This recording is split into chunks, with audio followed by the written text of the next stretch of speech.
Maraming salamat. Hindi nga mawawala ang isda, katulad na nasabi namin kanina sa handaan tuwing Chinese New Year. Kaya naman si Tita Winnie, are you ready?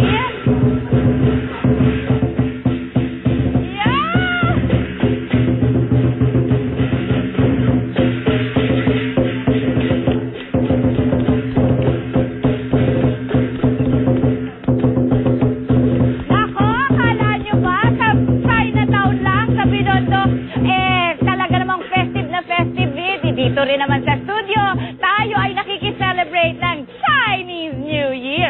At syempre, kasama dyan, yung mga pampaswerte, meron din naman tayo mga pampaswerteng pagkain. Syempre, hindi mawawala sa tradisyon ng sa Chinese New Year, ang paghahanda ng mga pampaswerteng pagkain tulad na lamang ng isang buong manok na sumisimbolo sa kanilang pagiging buo ng kanilang pagkatao, isang buong isda sa maayos na samahan at magandang pamumuhay, lumpia na nagbibigkis sa pamilya, at miswa o kahit na anong pansit o noodles o pasta, pampahaba ng buhay. Matamis na tikoy na nagbibigay ng intact na samahan sa pamilya, sa kabuuan ng taon, at itlog for fertility o pagyabong ng pamilya. At syempre, hindi mawawala ang 8 klase ng prutas na bilog na bilog. At para sa ngayong umagang kay ganda, abay magluluto tayo ng, ito, buong isda, lapu-lapu steamed. At para dyan, tutulungan tayo ni Gas Sibayan. Hi, Gas!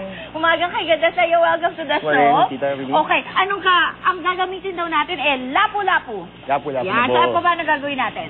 So, bale, isi-steam po natin yung lapu-lapu, no? Fresh na lapu-lapu. Of course, pero dapat fresh. bago nun, prepare natin yung ingredients. Yung, una yung ipapahid natin. Yung rub, yung rub. tawag dito mga pampalasa. O sige, ano ito? So, una-una, meron tayong parsley. Parsley. Okay. Pagkatapos? Pangalawa, wansoy. Wansoy, wow. Wansoy. So, meron tayong chili flake. Wow, medyo maanghang-anghang. Hindi naman masyado, medyo. Okay. Meron tayong bawang. Bawang. Maraming bawang. Maraming bawang. Dagdagan pa natin konti. Yan. Tapos? Konting asin. Asin. Konting paminta. Olive oil. Olive oil. Yan. Pagkatapos paghahalu-haluin lang? Paghaluin na natin. Okay. Tapos meron pa siyang laman ng konti. Para maasim ng konti. Saka matanggal yung lansa nung isda.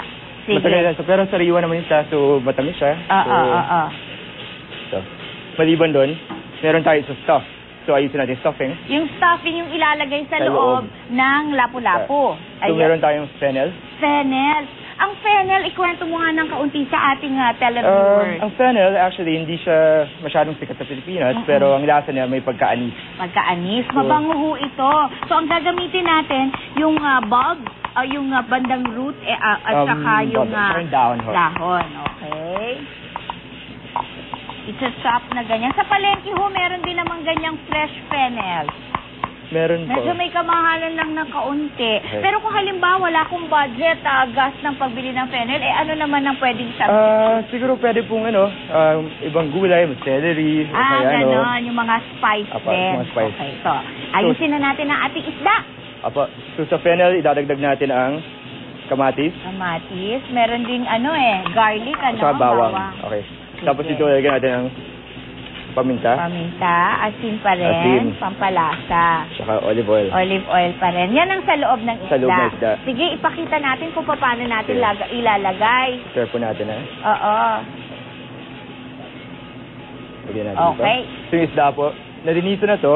Tinanggalan na ng hasang. Ng mga laman loob, at saka hasang. So importante na isa-slice natin para pumasok yung... Gagatlaan lang para pumasok yung lasa.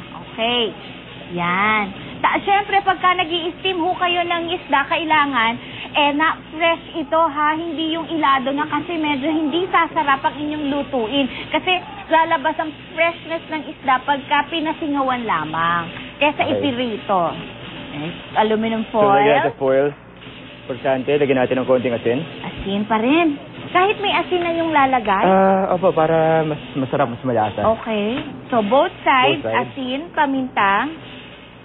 Tapos ito na pong rub.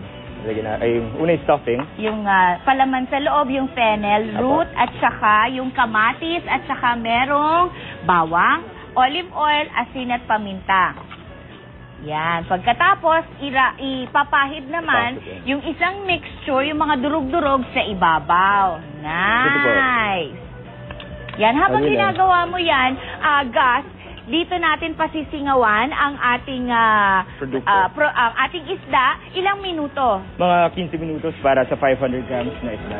15 minutes para sa kalahating kilong buong isda. Ayan. Pagkatapos nun, meron ng ganitong klase. Meron na.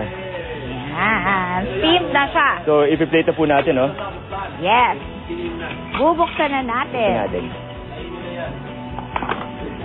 So, ipaplate po natin. Sandali.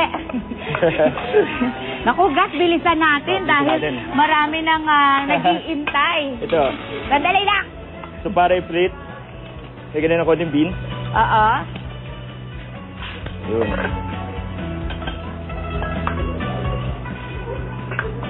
Tapos yung isda. Yan yung isda na tapos ng steam. Ilalagay natin. Wow, ang bango naman, Gus. So, importante, Wow. no? Importante na buo yung isda. Oo. Tapos ito yung juice. Yung juice ilalagay din Yung natin sa importante. ibabaw. Yummy! Woo! Sarap! Siyempre, akong unang-unang titikim, Gus. Masarap to, ha? Promise. Sigurado yan. Wow! Maanghang-anghang. Tapos yung lasang anis. Naroon. Parang ang sarap-sarap. Maraming salamat sa iyo, Gus. Salamat. Ay, siyempre, para naman malaman nyo kung masarap eto. Teka, Gus, halika.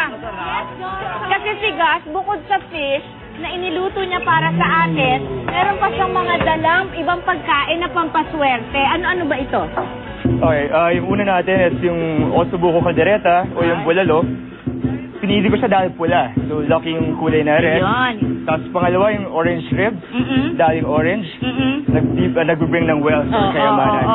Meron pa? Tapos meron tayong noodles na long life.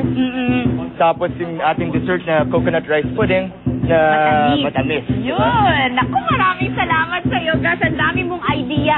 Yung na ibinigay sa atin na hindi lang Chinese cuisine, kundi may iba pang lasa at timpla na pwede rin naman sumimbolo ng kapayapaan, katiwasayan, at syempre, swerte sa darating na Chinese New Year. Thank you. Guys, how easy? Masarap!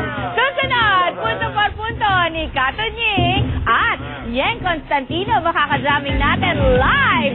Abangan na lahat ng yan sa pagbabalik ng Umagang Kay Ganda.